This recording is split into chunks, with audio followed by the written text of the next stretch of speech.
Paramashivoham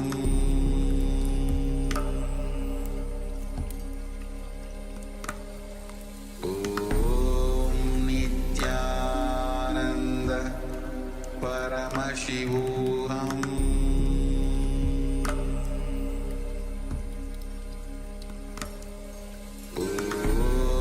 Nityananda Paramashivoham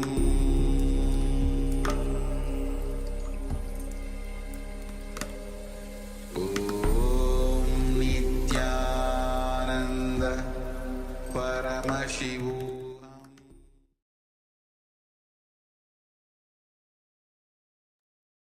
All right. You can open your eyes now. And now take a few moments to verify if you have succeeded in redesigning your body, sculpting your body through the third eye. So whatever is visible, you can check in the mirror, you can take a picture as well, and anything else.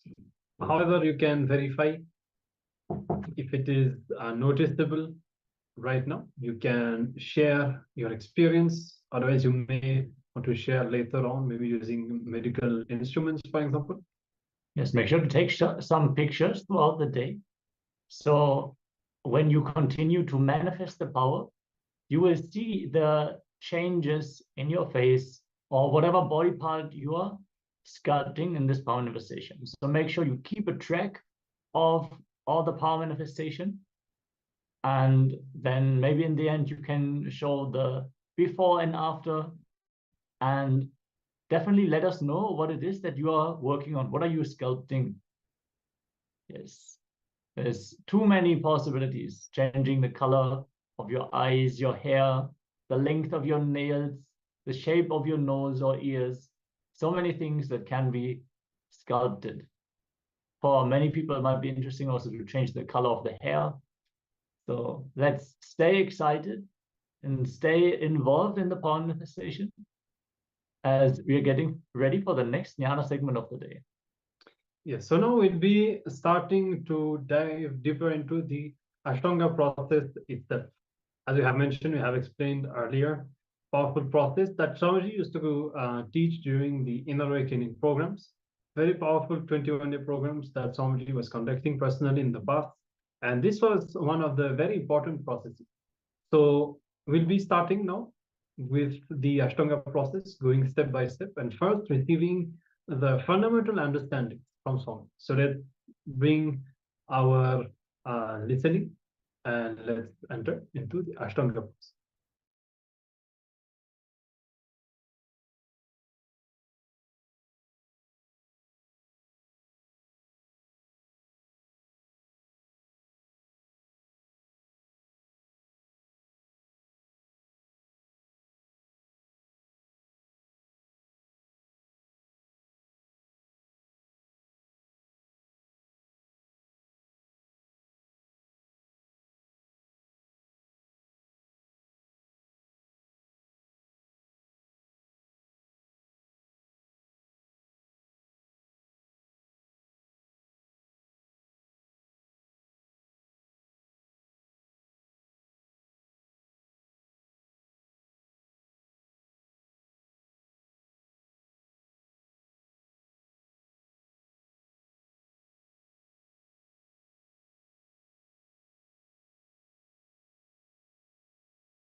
I bless you all.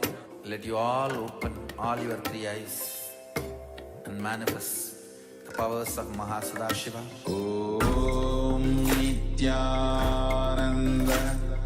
Para